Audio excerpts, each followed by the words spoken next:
30th anniversary. It's going to be, there's some brochures in the back, so save November 4th.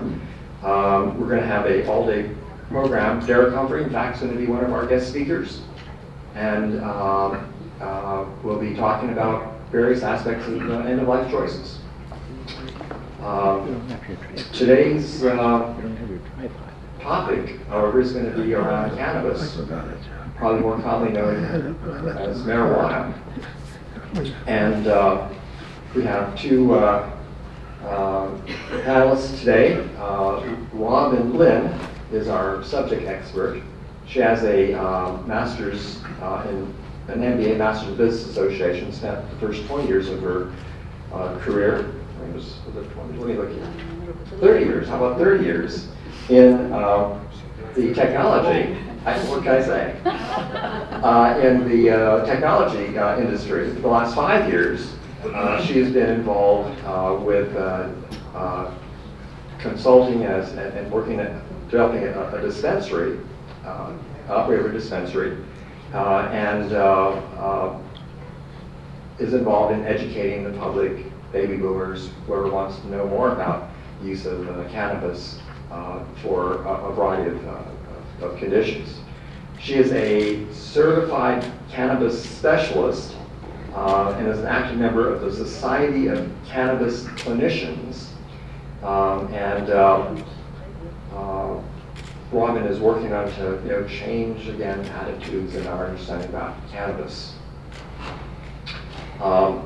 The other panelist we have today is Lydia Lombardi-Good. She is a licensed clinical social worker. She has a master's degree in social work and has many years of experience in hospice as a social worker and is currently the chair of the San Diego County Coalition for Improving End-of-Life Care. And I know Lydia, as a member, and Hemlock is a member of the San Diego County Coalition for Improving End-of-Life Care. And Lydia, in that capacity, is chairing that nonprofit organization, which has as its goals, again, improved awareness and education about end-of-life issues. She's now in private practice as a counselor, as a therapist, and Lydia specializes in helping families, individuals work through grief and loss and trauma and partner loss. So again, as I mentioned, I've known Lydia for a number of years, and I again really appreciate and respect her guidance and participation. I was delighted to meet Robin Lynn just before this meeting today, but let's go ahead and who wants to start? I'll start. Can everyone hear me? Is my voice going to be robust enough, or am I going to go over here? Okay, I'm just going to start my little camera here. So thank you for having us here today. We really appreciate the opportunity to share what we know. Thank you for the nice comment. Cannabis, in addition to helping with a lot of things, is also a fountain of youth, I believe. Can I get somebody to advance the slides for me? Yes, I can. Great. So as Mitt said, my husband and I have been on a mission for the last 5 years to really change the perception of who uses cannabis. Today what we're going to do is we're going to take about 30 minutes. I'm going to time myself to under 15 and give you a very high level overview. And then Lydia's going to share a very personal story, and then we'd like to open the floor for just questions, because as we find it's much better to be interactive, especially on this topic. Could you move the mic up? Does that help? Yes. Okay. Yeah. I always feel like I'm yelling too. So I kind of want to kick this off with a question. How many people here have used cannabis in their life? Okay, quite a bit. More than I usually talk to. Okay. How many have used it regularly now? So a smaller number of people. So for a lot of reasons, people stop using it. So I specialize, everyone in this room, for the most part, you're my demographic. I'm specialized in baby boomers and people new coming back to it for the first time since, say, high school or college. I think this quote, we get letters and cards all the time from people who have gotten better from using cannabis products. And we get letters and cards from people who have used it to help loved ones at the end of their life. And this is a very powerful statement, so I'd like you to just take a moment and read that if you haven't already.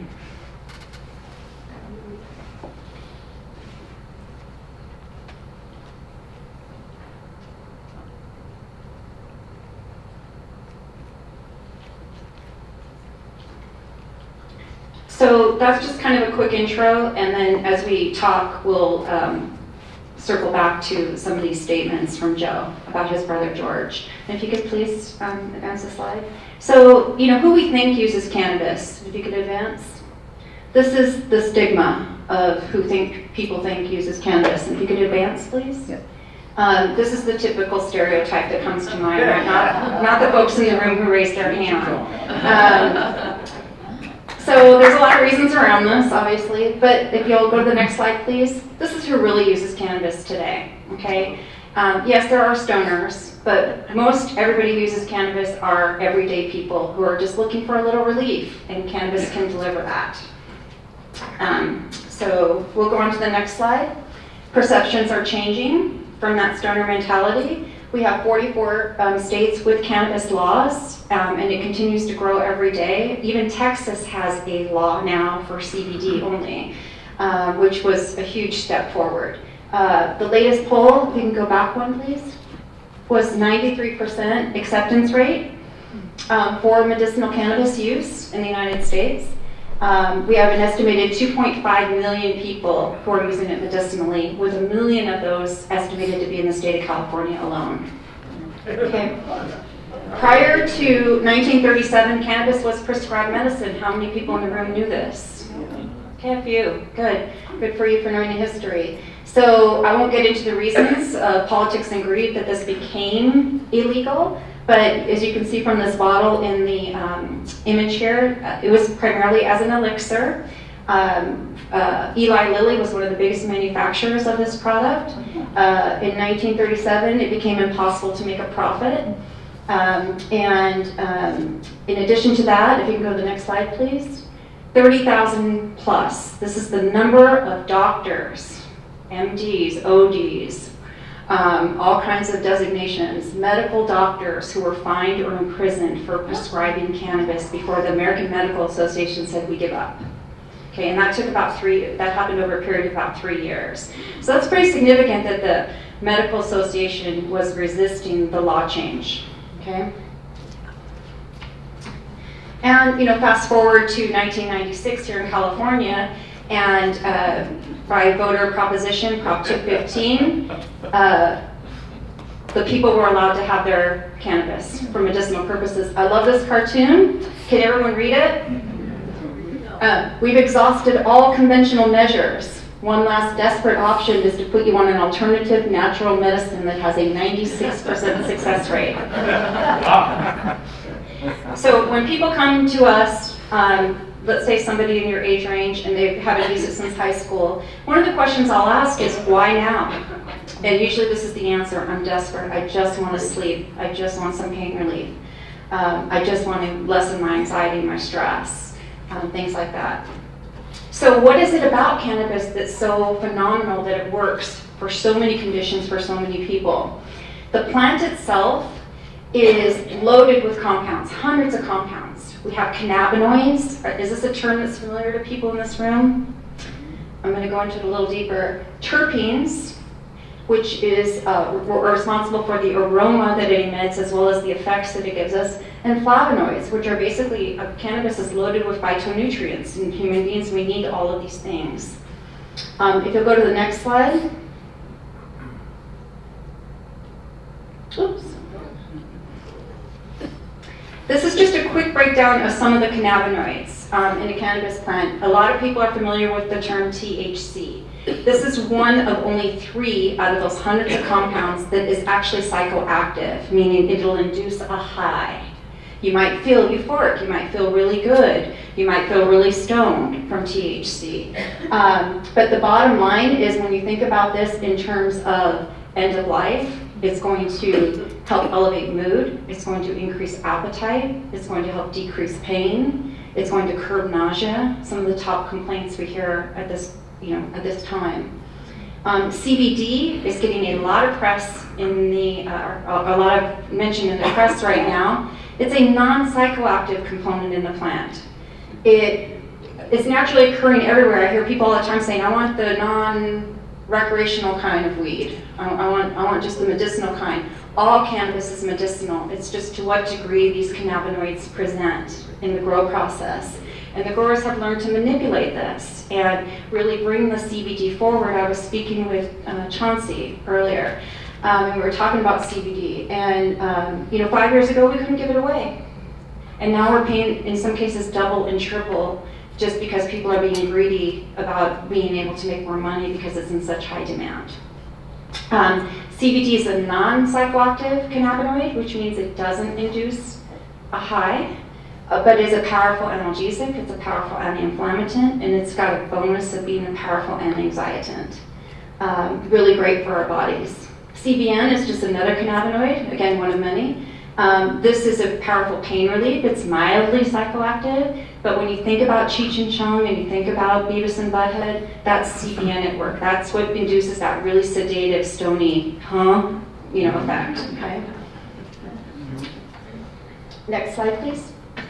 So this is the thing that I'm super excited about. I want to move, but I can't because of the microphone. So the endocannabinoid system, how many people in this room have heard this term? I've got 2 hands up, 3 hands up. This is why cannabis works for human beings. So we produce cannabinoids naturally. Now we don't produce THC, CBD, CBN, the list goes on. We produce 2 cannabinoids that have been discovered so far. We produce anandamide, which is very similar in composition to THC, has the effects like dopamine, adrenals, when we feel euphoric and good. And we also produce another cannabinoid called 2-AG. When we put cannabis in our bodies, what we're doing is we're stimulating our body's natural response to go to work for us.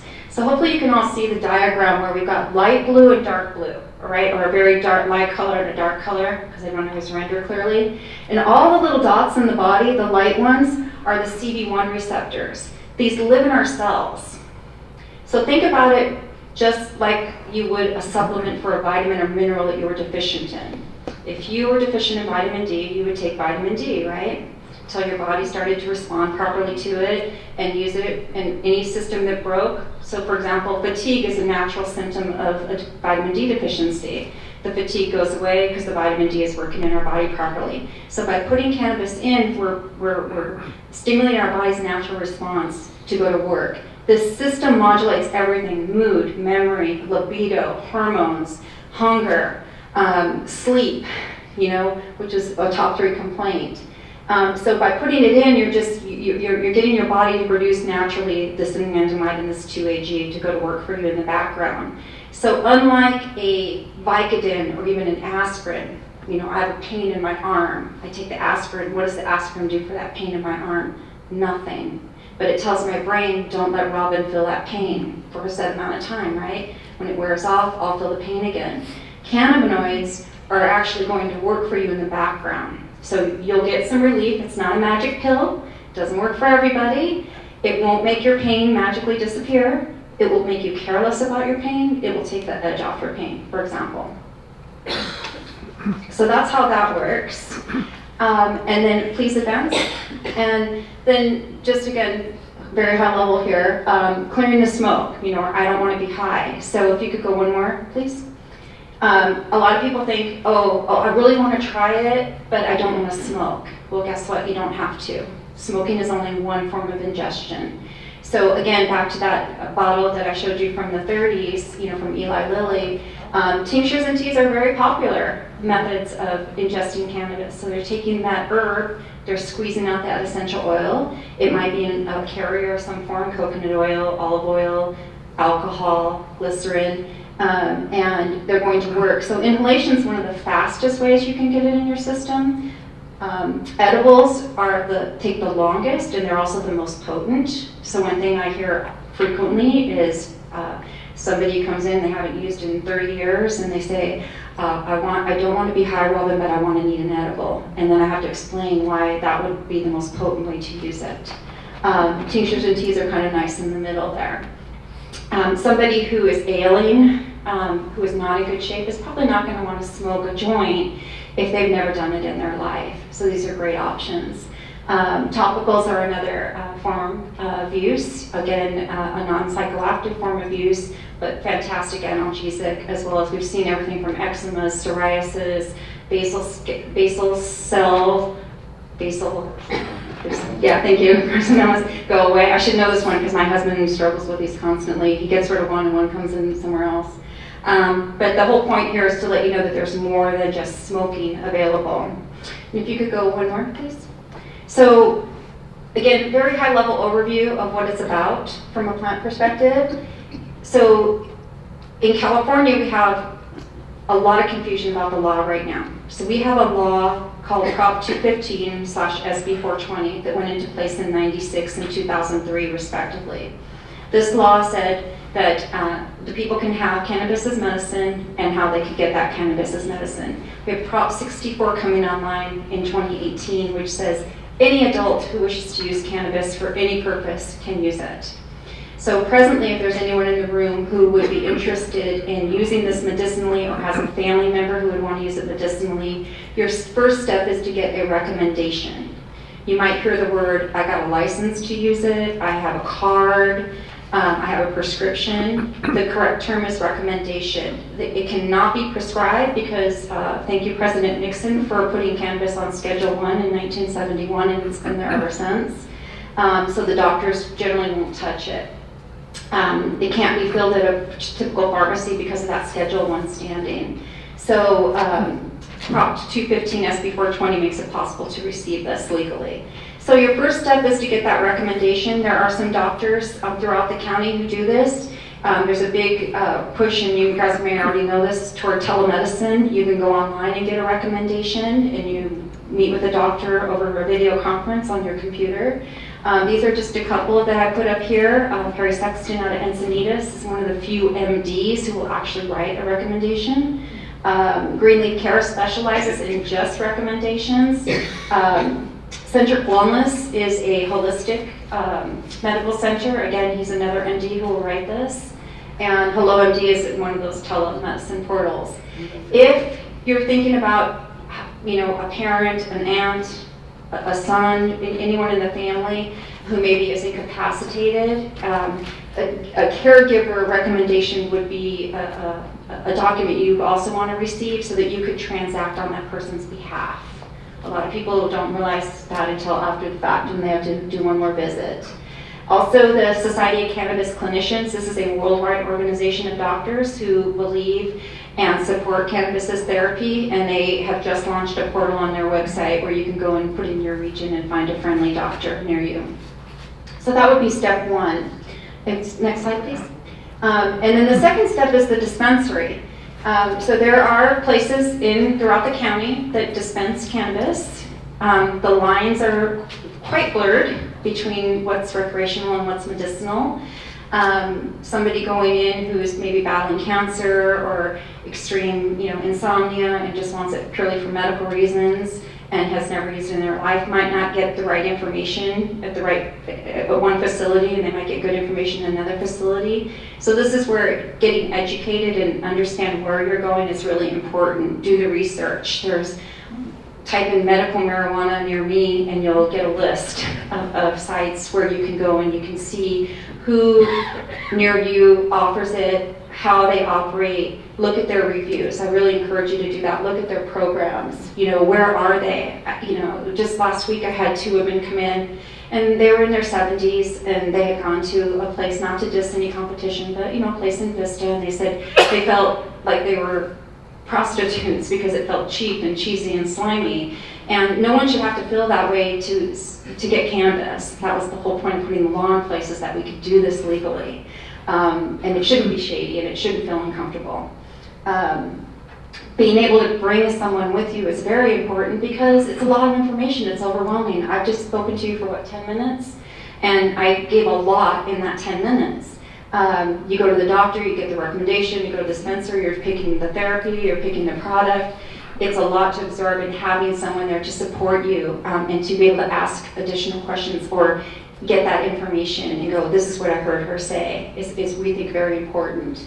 And do the dispensaries offer education and social programs? Because again, you might want to talk to other people in your age group or with your same condition who are getting results. We've all been around quite a while and know that it always helps to talk to somebody who's been there, done that. If you could go to the next slide, please. And then your third step is figuring out which therapy is right for you. So that very brief chart I had up talking about inhalation, topicals, tinctures, decide what's right, put a plan into action, and then what I call SCA, you're going to select, you're going to experiment, and you're going to adjust. So in the 60s and 70s, when many of you may have partaken, we were experimenting with drugs. In the 80s, that's what they said we were doing when I was a teenager. And you're really doing that with medicinal cannabis because that endocannabinoid system is unique to each person. So I can tell you, generally speaking, 80% of the people use this product for sleep and it works.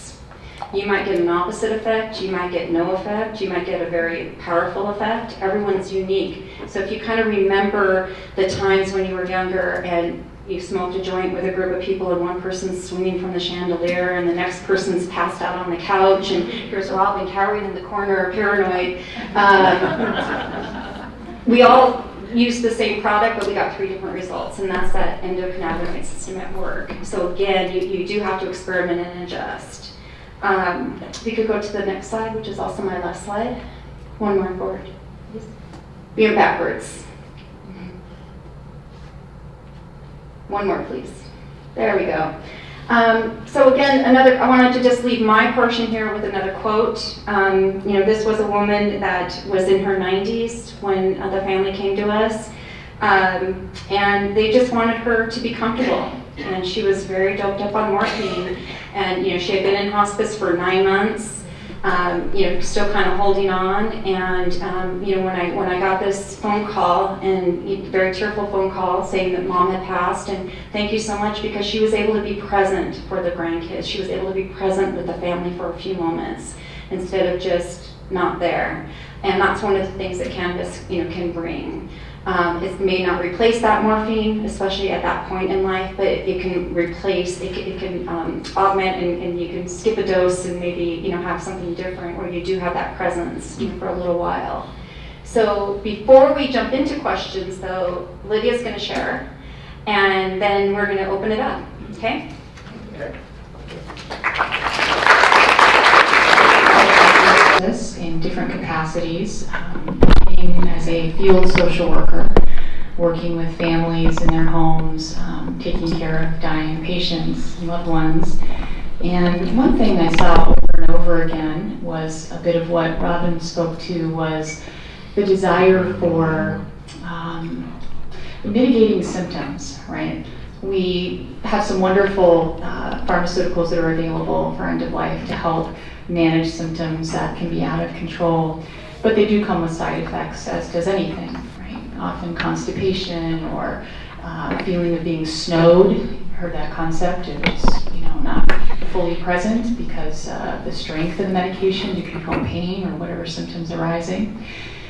And so what I saw about a handful of times in the field was patients experimenting with use of cannabis, intermittently in their disease process, trying that in conjunction with traditional pharmaceuticals. And it was a really interesting thing to see when people had some choice. And for example, if constipation became a real issue with a lot of narcotics, right? This is a big struggle. We are managing pain, but now we have such awful discomfort because of the constipation from the narcotic. Someone could bring marijuana in and again kind of mix it up a little bit, and it could have different effect. And so I saw that in practice as a hospice clinician, and it was very successful and very positive for most of the families that I interfaced with. In my personal journey, I used cannabis over the years for a chronic pain condition that I struggled with. I've used topical, and I've used a vaporizer, which has been really successful for me in the past. The story I wanted to share today a little bit was about my dad. My dad was diagnosed with prostate cancer, metastatic prostate cancer in 2009, and for about 3 years was in pretty profound denial about what was going on. My dad was of the era of the Depression, 77 years old, and very stoic, very private about his experience.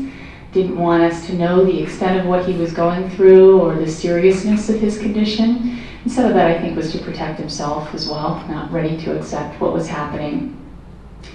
And so as things became more real a few years later and symptoms were really exacerbating and the reality had come to fruition that he was coming toward the end of his life, there was a tremendous amount of fear and anxiety, as there often is, right? We don't know what's coming. We're scared to ask the question of what is this going to look like? And even when we do ask, not everyone's totally sure, right? Everyone's process in the end of life can be very different. And my brother and I took care of him at his home in San Marcos over the course of about a year, and he was on hospice about 6 months. And before he came onto hospice, he was prescribed Norco. If you're familiar with Norco, it's something that helps with pain. It wasn't doing a whole lot at that time. I think they were underestimating the extent of his disease process. He had cancer that had metastasized to the bone. And if you're familiar with anyone who's had bone cancer, some of the most excruciating cancer pain. And so it was not quite effective. It caused a lot of constipation and nausea, and he was in a great deal of suffering. And very, very anxious, as I mentioned. So when my brother and I were there, he wasn't able to be present with us. He wasn't able to sit and talk with us.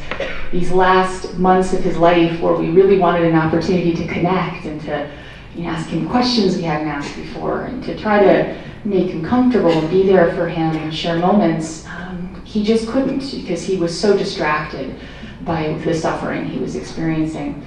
And so one day, my brother, who was a user himself and had a vaporizer at home, we were using a traditional vape. Now they have these little vaporizer pens, but we at the time had I don't know if they still have these, Robin, but they're big boxes and you turn it up a certain amount of heat, you plug it in, and it heats up the cannabis in a little container, and it's got a big tube.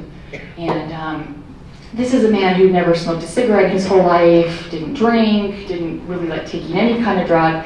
So he was a little, I don't know if I want to do this, but my brother brought it over one day and said, let's just try it. Let's just see what happens, And so my dad tried a few puffs of the vaporizer. And with the vaporizer, it's a very thin vapor. You don't cough necessarily because it's not a heavy smoke. So it was very mild. It was easy for him to take in. And immediately, probably within about 10 or 15 minutes, first thing he said to us, his eyes brightened up. He kind of could sit up straight. And he said, I feel euphoric. It feels so good. Now, I don't remember what strain it was. I wasn't paying attention at that time, what he was, exactly what he was taking. But the experience was so special because he was so bright-eyed and he was so alert and he was so present. And we could talk and he was calm and he was at some peace, right? There was still pain. It wasn't fully managing his pain and that wasn't so much what we were going for.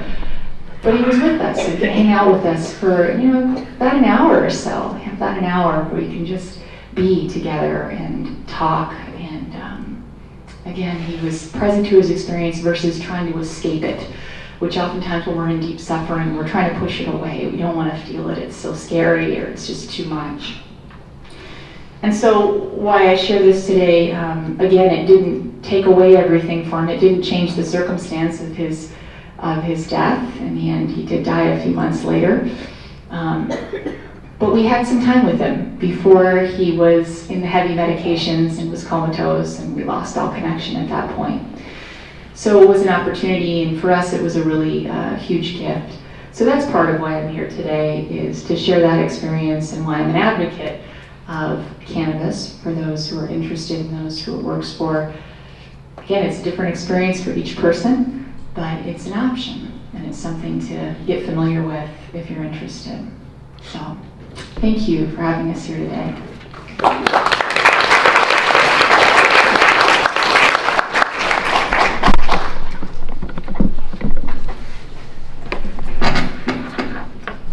take questions from, they should come over here. May I comment that we are recording the questions, and if Okay. you don't want your voice recorded, please don't ask a question. I think that's in our policy to make this statement. You often hear that over the telephone, that this is being recorded Okay. for legal reasons. Thank you. Before we go into the question, I should have mentioned that after our program today, I want to encourage folks to stay for our Hemlock chat. We're encouraging you folks afterwards to just chat with someone here, make some new friends. We're doing these after our films as well. Hemlock chats are to help to build some connections and discussions with others. Okay, again, do we have any questions? I'll start with the lady back there, please. Does the doctor who makes the recommendation, do they also tell you what the best kind of cannabis is for you, or is that the dispensary, or that's So- where I have my problem? It depends on the doctor. Repeat the question, please. You want me to come in? So the question is, who recommends the product, the doctor or the dispensary? And that really depends on the doctor. Because of the stigma and because of the federal standing, most doctors are not familiar. We've seen great things come out of Dr. Sexton's office, Dr. Rady Centric Wellness here in San Diego, where his clinic is. They are very familiar with the products. So generally speaking, the doctors will say you could benefit from this based on your comfort level. We take it very seriously in our dispensary that we're product experts. So we know what our products do, how they interact, what the ingredients are, what the cannabinoid ratios are, what the tests say about it, and then using the empirical data that we have based on people who we've helped over the last 5 years. So again, back to that, when you look for a dispensary, ask those tough questions. Is there someone there that's going to help me, guide me, help me make the right selection? And you are Greenleaf? No, Greenleaf is a doctor's office in Carlsbad. Our dispensary is RXC. So there's a card in the back there too. Your dispensary. Dispensary and a consulting And where is service. it located? We're in North County, near the airport in Carlsbad. And then one over here. Yeah, I hear that from some people, they say it doesn't really relieve the pain, but instead it changes the nature of the pain. Is that a correct statement? Well, I think it is. It's kind of like what I was trying to describe in a very short period of time about our endocannabinoid system and activating those receptors that go to work for us. It doesn't block the pain like a Vicodin or an aspirin does. It doesn't magically make it disappear. It makes people care less about it. It does go to work. I always think of the Disney cartoons where they're inside the body, and there's little critters going on inside us going, hey, what can we do over here at Will, right? What can we do to help Will's pain? Not just make him feel better about it, but what can we do to reduce the inflammation that's causing that pain? And that's what that endocannabinoid system is doing for us. Cannabinoids are heavy elements. They stay in our body a long time. So they're going to work for us even when we're not using it on a regular basis. So if you use something once a week, you could benefit from it in most cases. And then we had another one right here. Yes, you mentioned pureness. How pure are the products that you get out of these medical marijuana dispensaries? Because they're all over the place. And I know we went to the Centric Wellness and the doctor gave us a list of the licensed ones. And yet, how do you know the products in some of these places are pure? Well, that's a really good question. So the question is, how do we know that the products are we getting are pure or clean, not pesticide free and things like that, correct? Yeah. So my first comment is licensed doesn't mean reputable or professional. It means they went through the motion, they had the money to spend to get licensed. Cannabinoid testing has been available for 5 years. We're seeing more and more terpene profiling testing as well, because all of that makes up what it does for us. So again, back to that slide about when you select where you're going, ask to speak to the person in charge. Ask to speak to who's the subject, who's the product expert who can tell me, show me the third-party lab results from this. What's coming in 2018, the MCRSA is the Medical Cannabis Regulation and Safety Act, which for, again, the first time in 21 years, we're going to have actual regulations in California for medicinal as well as recreational, and part of these new rules have to do with how it's lab tested. So, you know, for 20 plus years, I've had a relationship with a grower in Mendocino County. He's one of the top growers. He's the first person to be certified organic on his farm, you know, 5 years ago. I won't have that face-to-face relationship with him anymore because there'll be a third person, there'll be a third party in the middle who will distribute. So all of the products will come from the manufacturers, the growers, the makers of the products. They'll get tested, packaged, labeled, and then they'll get pushed to dispensaries. So come 2018, any reputable dispensary that's operating under the state licensing rules, all of that will be available. The companies that are out there now that are trying to do it right will have that available to you if you ask for it, or things will be labeled. So it's up to the consumer to ask the tough questions. And there was one in the very back, and then we'll come back to you in the pink.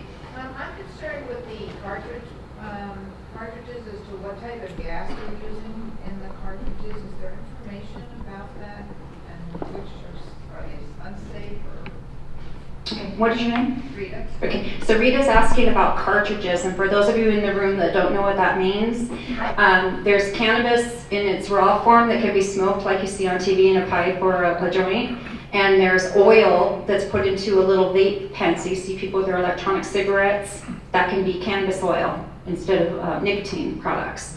And there's a lot of, personally, I think it's going to be a decade before we know exactly what's going on.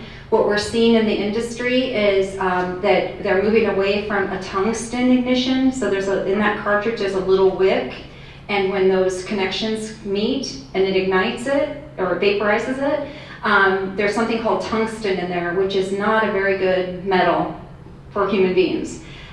Most of the manufacturers are moving to a ceramic coil. So they look a little different. They're in glass instead of plastic. Most of the plastics are BPA free, but again, jury's out. So again, a good question to ask would be, you know, is this a ceramic coil or a tungsten coil? And are there any additives? It's a personal bias of mine. 5 years ago when these first came out, it was pure oil. And for those of you who used in the 60s, you might remember the term hash oil or honey oil. That's what's being vaporized today. Then they started to cut it because it was too thick in those cartridges, and the technology wasn't quite there yet. Half of them were coming back leaking or, you know, not working anymore. It's gotten better and better. But what they were doing was they were trying to make it more viscous, so they were adding something called polyethylene glycol. Again, a very personal bias of mine, don't put that in your body, please. It's not good for human beings. So now you're inhaling that too. So always look at the label and go, what's in here? Is it pure oil, or is there polyethylene glycol added? Okay. Do you have a brand you recommend? There are 3 brands in San Diego County. One is called Cirrus, like the cloud. One is called Curvana, which actually comes out of, they manufacture out of Orange County, but distribute, Kurvana. And Absolute Extracts are 3 that I prefer. And those all 3 start with organic cannabis to begin with as well, because again, more questions like that will come up. There was a woman in the pink with a white vest that had a question. Oh, yes. Do you deliver? Excuse me? Do you deliver? We personally do, yeah. Yeah. Mm-hmm. Hello. I was at a meeting about a year ago in LA, and there was a gal there from Humboldt County. And she says behind where she lived were huge acres and acres of marijuana being grown by big business, waiting for the be decriminalized. Yeah, and it has been decriminalized, and licenses are being issued left and right all throughout California for those grow operations. And equally so, bans are being put into place saying people can't grow or have commercial activity. So it's you know, we're not completely out of the weeds, no pun intended, but we're making progress. And then I'm going to come up here real quick and come back to you, Rita. First of all, I have a question, but could you also repeat the recommended cartridges? There's a brand called Cirrus, C-I-R-R-U-S, Curvana, K-U-R-V-A-N-A, V-A-N-A. V like Victor, Oh, okay.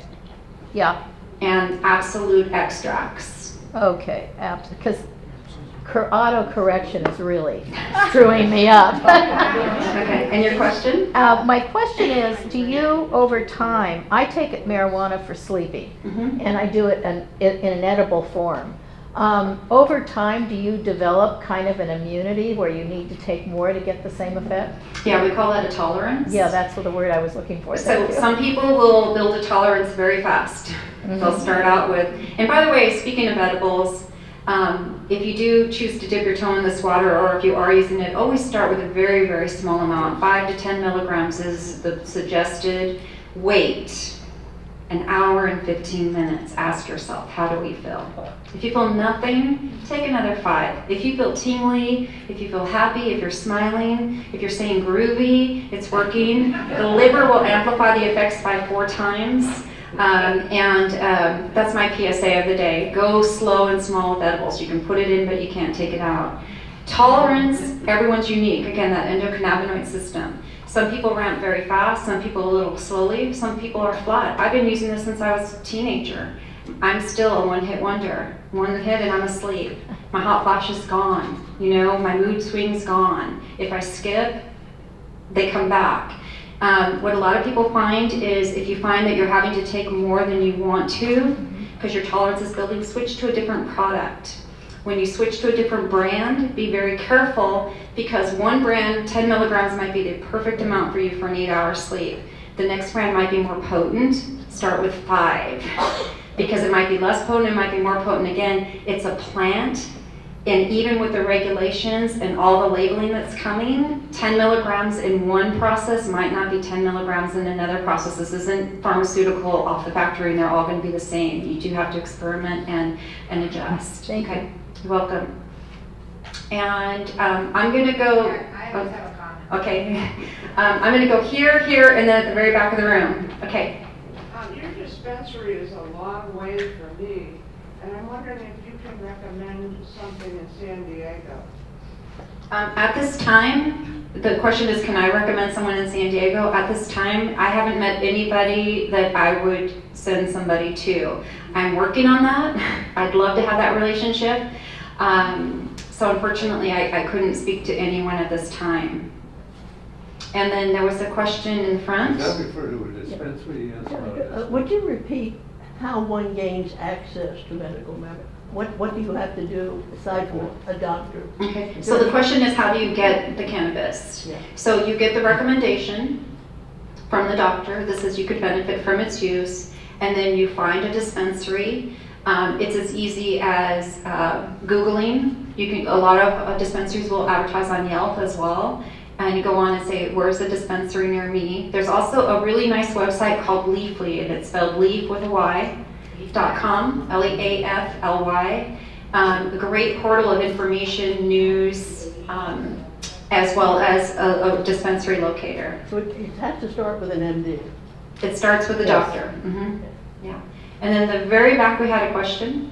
Yes, this is a little bit on the other side. I've been seeing the news about the police not being able to decide whether someone is woozy using marijuana or whether they just don't seem to come up with some mechanism or some testing. So, do you know anything about what's happening on that? Yes. So the comment or the question or the comment is how do you determine impairment of somebody who's using cannabis? And it's a really interesting question because I just did a workshop or a webinar for a human resource group on Wednesday, and this was the topic. Zero tolerance and how do we determine impairment versus use. How many of you saw the 60-minute segment? It's been about 9 months now. It was the first time they covered cannabis, and they were specifically looking at Colorado. Okay, at the very end of that, they were interviewing a doctor who was trying to touch on this topic, but they cut her off. Comparing alcohol impairment or even Vicodin impairment to cannabis impairment is like comparing an apple and an avocado, okay? A red apple and an avocado, let's be really specific. So when you use cannabis, again, I showed you some very high level slides of how it works physiologically in our body. It stays in our body, it lives there, it goes to work for us. So I could, if I were to be tested, because I use cannabis to sleep like the woman in the front, if I were to be tested and I could lose my job over that, I would lose my job. Would I show to work impaired? No, I use it to sleep, but it stays in my body. So that's one of the big struggles right now, is how to figure that out. So part of Prop 64 is, I want to say 3.5 million, and I'm reaching, if I'm saying it right, was the amount allocated to the CHP to do research to come up with some sort of breathalyzer to determine impairment if you were to say be pulled over. So it's a question that I hear all the time. Can I take this and drive, Robin? I'm like, I can't tell you that. You know, I recommend every time you try something, always try it at home, know how it affects you, know what it's going to do to you, how long it's going to last, and that's your decision whether you're getting in the car or not. I can't tell you yes or no. But what I can tell you is that use does not equate to impairment. So let's say there's somebody who was working at Costco and they were driving a forklift and the forklift crashed and somebody got injured. And that person got tested, and believe me, they will test immediately, and he tested positive. Doesn't mean he was he wasn't in the back smoking before he got on that forklift. It means maybe last week, you know, he used an edible to help him sleep. He'll still test positive. It's a challenge, and it's going to take years before there's a solution. Yes, right back here. If you're a user, could you donate blood? If you're in, I don't see why not. The question is, thank you, if you're a user, can you donate blood? I don't see why you wouldn't be able to. That would be a question when you're donating, because again, you know, they're not, I don't know the answer to that one. There's no way, sure. And then, what else do we have here? Let's go back to Will, and then we'll come back to this woman here. Can you address the addiction side of it? Can I address the addiction side of it? There's two camps. There's one camp that says that you will become addicted and you will go on to other harder drugs. And there's more evidence today that says cannabis is a gateway drug. The gateway that it is to is off of opiates. That's a tough question. I've been part of this world my whole life. And I think my personal feeling is, if you have an addictive personality, you can be addicted to anything. I've seen people be very high functioning. Like I said, without incriminating myself too much here, my husband's been doing this his whole life, and part of his clientele were very top level executives. And trust me, they're not addicted. They're better human beings in how they use it. Because again, back to that stereotype, it's not the typical. I really believe that people who are lazy and low life already and that smoke cannabis, it's an easy, they're stoners, so that's why they're that way. You know, some of us are more addictive, some of us are more aggressive, some of us are more productive, some of us are less productive. It's a tough question. And depending on what portal you read, you're going to get two answers. And there was a woman in the second row. When you say it stays in your body, does it become less effective over time? So what happens is, the question is, when it stays in your body, does it become less effective? Yes, it wears off, but it's still in your system because it's a heavy element. So I always like to use like the vitamin C analogy. You know, a lot of us, I feel a cold coming on, and I'm going to take 2,000 milligrams of vitamin C. It's been scientifically proven we can only absorb 500. So why take more than that? You've just wasted 2,000 to try to get in your head that I won't get sick. Cannabis is different, it's heavy, it will stay in your body. But yes, will it fade? Yes. So typically, another question we hear all the time is, will I pass a drug test? Guess what? Probably not. If you have to be tested, just don't use these products. And a lot of people have a misconception that if they're just using CBD, they won't test positive. Guess what? You will test positive, because even though CBD isn't psychoactive, the tests that we have today cannot distinguish. They're looking for a metabolite, and it doesn't know a cannabinoid from a cannabinoid. It just knows here's a metabolite and it's a positive reading. Does that make sense? Okay. And then Rita had a comment, and then I'm going to go to you and then the woman in the blue. I just want to say my brother-in-law's been using marijuana topical for MS and has had tremendous relief. So for those of you who didn't hear, she says her brother-in-law's been using cannabis topically for his MS and getting amazing relief. And I was talking with Pat earlier, and it is short and miraculous, some of the stories that we hear. And the other comment I want to make is I have been using marijuana for more than 50 years. I started out using it to enhance sex, and now I use it to enhance sleep. It's a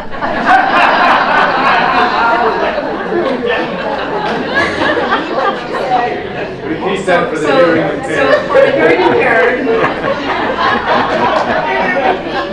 Rita has shared that she started out using cannabis for sex, and Rita is among 68% of Americans in the United States in a recent Yahoo poll that use cannabis prior to sex.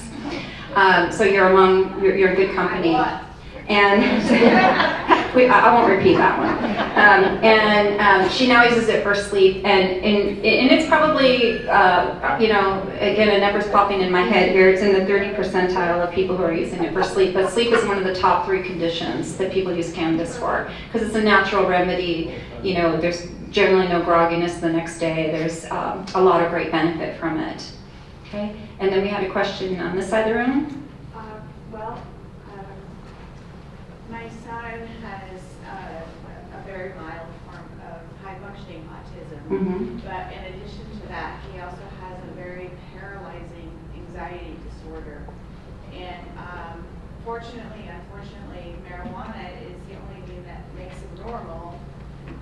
And the unfortunate part of it is I fully support him in this, and I know I'm probably the only mother that brings their kid to a doctor to get a medical marijuana recommendation, but that's okay. The problem is that when he goes to get services, psychologists, the American Psychiatric Association and a lot of the AMA still does not support marijuana. So unfortunately, he's been labeled an abuser, and so he doesn't get a lot of services that he needs because they just think that he just wants to get high all the time, and that's not the case. I mean, he really can use it at a very limited amount just to help him function on a day-to-day basis. So I don't know, are there any psychiatrists, psychologists in the area that are bold enough to maybe embrace this therapy? Because usually any new therapist or psychiatrist or psychologist that he sees, the first thing that comes out of their mouth is, well, you gotta stop smoking weed. After you stop smoking weed, I will help you. Or you can get the testing that you need, or you can get the counseling that you need. So stigma is real. Did everyone hear this whole story? Because it's kind of long. The bottom line is, how old is your son? He's 23. 23. He's a high-functioning autism. He has paralyzing anxiety, and cannabis is the only thing that really helps him be normal.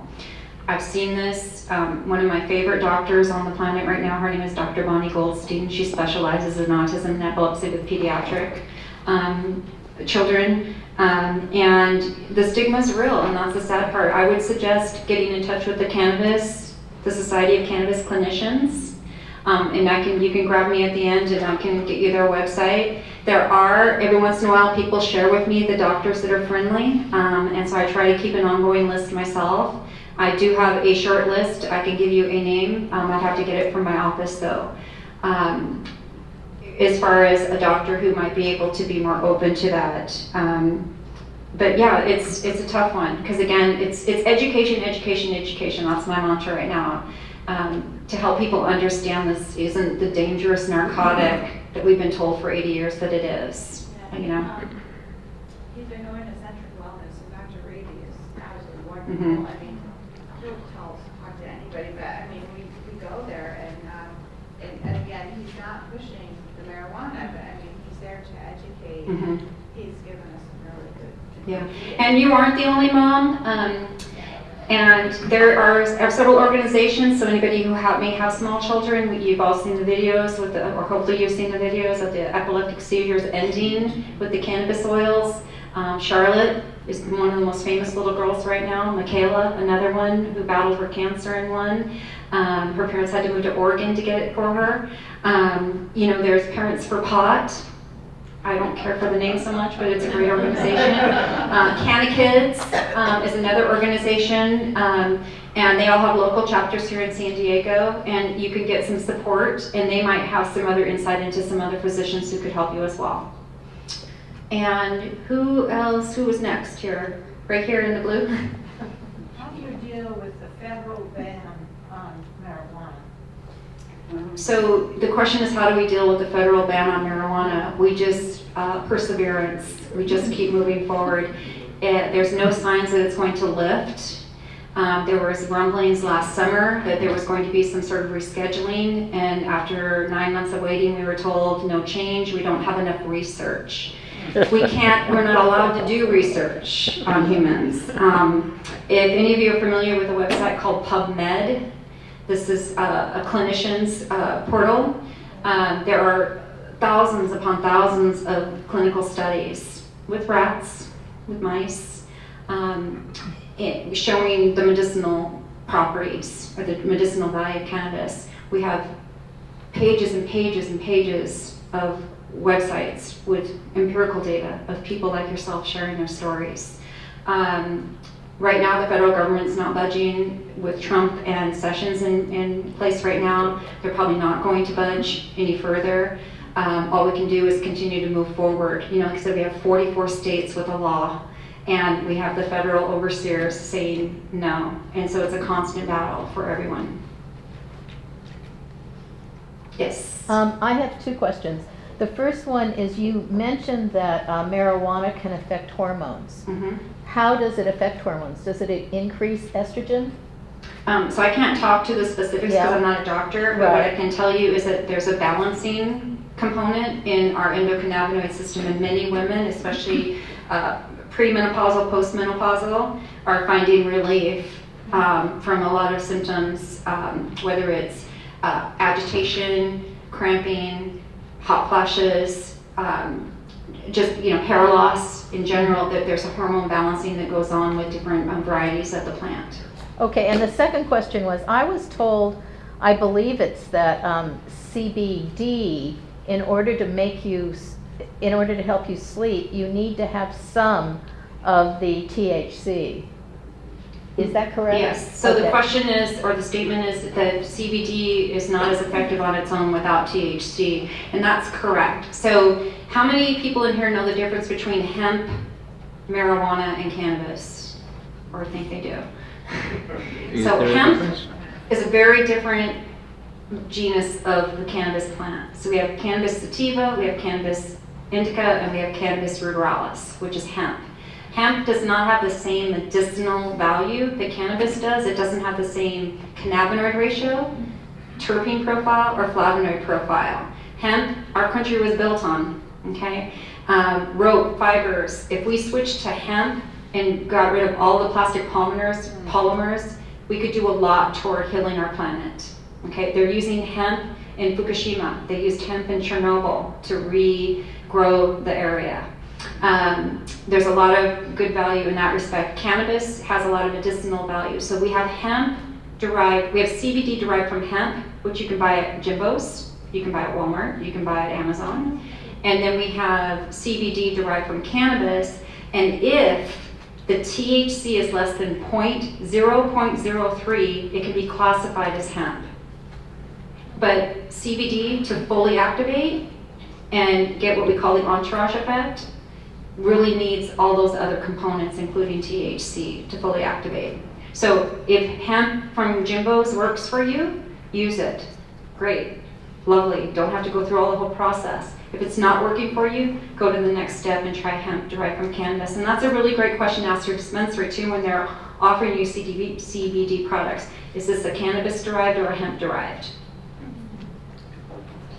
Okay, we have one in the corner, one here, and then we're going to go back to the woman in the hat. One comment about hemp growing in the Midwest. If you're driving through Iowa, Kansas, so on, it's one of the, you get off the freeway, it's one of the commonest roadside weeds. Can grow up 10 or 15 feet tall. And if you take some of those leaves, especially the younger ones, and dry them, they make the most incredible, nicest tasting tea I've ever seen. Now, as far as any psychoactive effect or anything, nothing whatsoever. But you feel relaxed and good. Great, thank you for sharing. And then we're going to go to the woman in the purple and then the woman in the hat. I see purple. A comment and a question. Okay.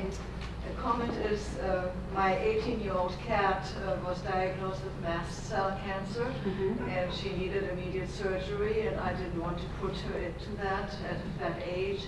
And so I treated it with CBD oil and with Canopet, and she lived to be 20. You know? That's a great story. And then my question is, I know that the government holds patents for I don't know what it is, cannabis, I don't know what it is, medicinal cannabis.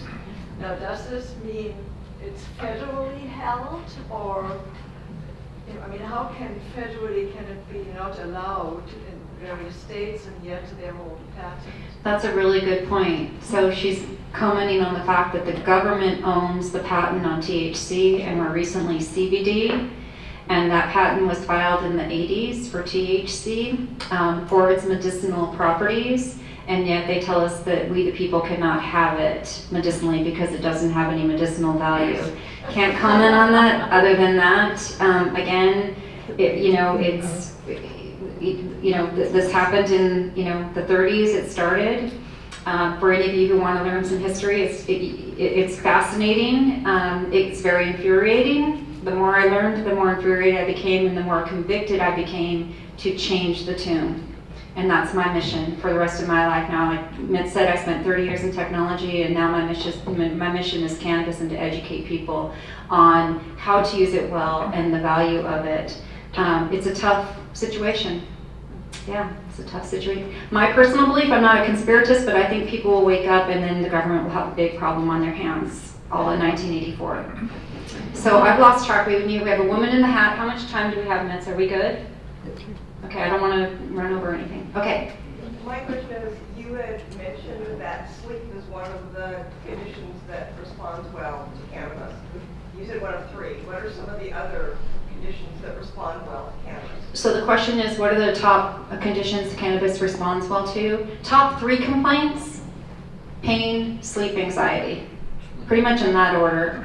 And other conditions that we've seen great response to, and you'll find hundreds and hundreds of videos and testimonials online: fibromyalgia, PTSD, neuropathy, Crohn's disease, IBS, cancers, menopause. I mean, the list just goes on and on and on.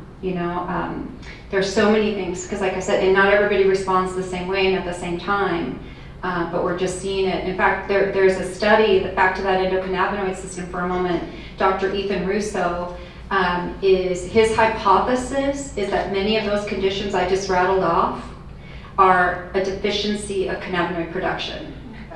Is the reason that we have so many of these. And IBS is, if you watch TV, you see all these commercials, right? And we see, 6 months of try this new drug. It might kill you, but it'll make your skin condition go away. Yeah, that's so crazy. 6 months later, we're seeing the legal ads say sue that company because they gave you that pill and it killed you, right? It's crazy. But anyway, it'll be really interesting to see Dr. Russo's results, because I'm really anxious to learn that anxiety is an epidemic with young people. I mean, all ages, but it's, when you look at those ads, they're targeting 30-year-olds. Why? And IBS is a symptom of that high anxiety. They're connecting that dot. There's a question way in College the is back. much harder these days. What's that? College is much harder. College is harder these days, I'm sure it is. Life is harder these days. There's one in the very back, and then I'm gonna come back to this gentleman in the last row there, one of the last rows. I just want to say hi. My name is Linda. I want to thank you for being here, all the information and education that you presented. I sit on a board of a group called ASA, which stands for Americans for Safe Access, and I've been on the board 15 years. So there's a lot of people in San Diego that are interested in taking advantage of the medicine purposes of the plant, but are so afraid of the legal outer sides of it that, like you said, if someone said you couldn't use the medicine and it was either the medicine or your work, it would be the medicine. And I have a lot of friends that want to do that, but they're so afraid because they get drug tested. So the biggest question that everybody always comes up with is, how can I come up with a good test if I'm not good? And how long does it stay in my system? Have you ever experienced anything? Have I experienced, so Linda, nice to meet you too. Big supporter of ASA. Americans for Safe Access, like she mentioned, is a great advocacy group that's been around close to over a decade, 20 years? 15. Yeah. And doing a lot of work to help make access safe for yourselves. And the question is using the word, kind of, were you here when we talked about impairment versus use? Okay, is, you know, the dichotomy of choosing between the job and the cannabis. Am I understanding you right? Yeah, and yeah, I mean, I see it all the time, and I get, like I said, that's why one of the things I always try to help people understand is it's not looking for a specific cannabinoid, it's looking for a metabolite. And at the end of the day, if you have to be tested, you have to not use it for a certain period of time. And everyone's different in how many days that is. On average, they say 30 days from the time you stop. I had a great story of my nephew who's in his 30s. He was 12 years in the Army. He's working for a private security company in Afghanistan. He had to be tested while he was in between Army and this other job. He imbibed to help him sleep and to deal with his PTSD. And when he was up for the job, he couldn't pass the test.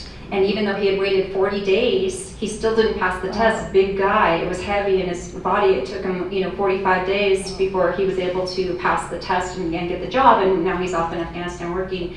It's another issue, right? It's a stigma issue, and the human resource group that I spoke with on Wednesday was very interesting because this group was very interested in looking at understanding how this works, because they want to teach the employers to look for impairment versus use, and what good does it do to test a candidate pool and narrow that candidate pool if it's a desk job that's not nuclear physics, say, for example. I'm doing data entry, for numbers and things like that, and teaching people how to look for impairment versus use, and what's the difference between if I'm taking an opiate and going to work, or I'm taking cannabis and going to work. The prescription that the doctor prescribes right now is the difference.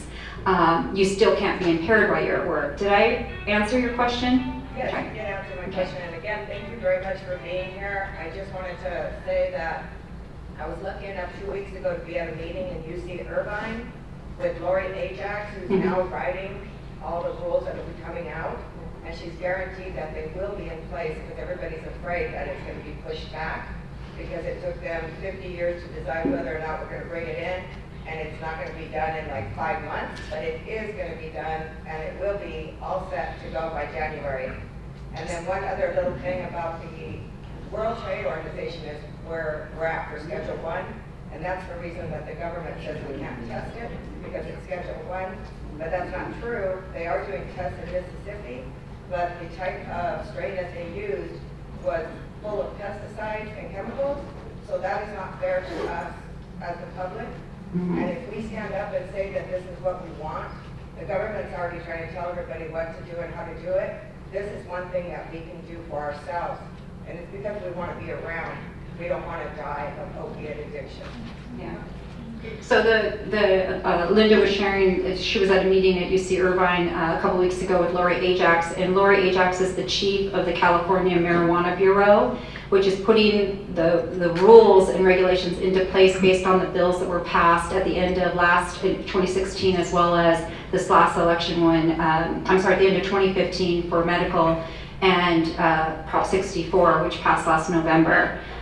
So you can go and you can read those documents, and there's a public comment time happening right now. It's a 45-day window. That came out at the end of April, so we're about 2 weeks into that for the medical side. If you want to read it and have a voice, now's the time to do that. Okay, and then a couple more, then we have to end. I see how about this woman and then the gentleman in the blue? Okay, I'm wondering, if we get approval from our doctor to use medical marijuana, can we contact you to make an appointment with you to get your recommendation on what to use? I would be happy. So the question is, when she gets her recommendation, can she contact me to help her with the products? I would be more than happy to help anyone in the room. My cards are in the back. I'm not here to do a commercial. I'm here to educate, but I'm more than happy to help you. Okay, and then one more question, our cameraman. Yeah, when I get a new medication, there's a long list of side effects, and some are rare, some are not. Actually, fortunately, once I'd read these, and it was a rare side effect. And now, how well known for marijuana are side effects? That is, are there effects which yet to be discovered, or? So the question is, what are the side effects of marijuana, and what effects might we have yet to discover? The primary effects are red eyes, dry mouth, euphoria. Those are the top three. There are cases of THC toxicity. It's real. My husband experiences it from time to time. He has a very high tolerance, and it takes a lot, and sometimes it's too much, and it can happen, and it can't kill you. That's one of the beauties of this plant. Thousands of people have died since this morning from alcohol use, and 0 have died from cannabis since forever, and that's a true fact. Cannabinoids travel through our cells 2 directions. Most things travel through our cells 1 direction. You can OD, you can have toxic effects, meaning you can become very sick. Well, my question was not side effects we know, but side effects we don't know. Again, the side effects we don't know are going to be research. Yeah. So just like anything else, like we were talking about the cartridges early on, the jury's out on how those vaporizers are affecting us. Think about the ads in the 50s where the doctor said, smoke Camels, they're the best, right? We don't have those. We don't even have we don't even have Joe Camel anymore, but a lot of things we won't know until we can have some proper research. Okay, so thank you. I will be around if you guys want to talk to me. Very much, both of you. I should mention that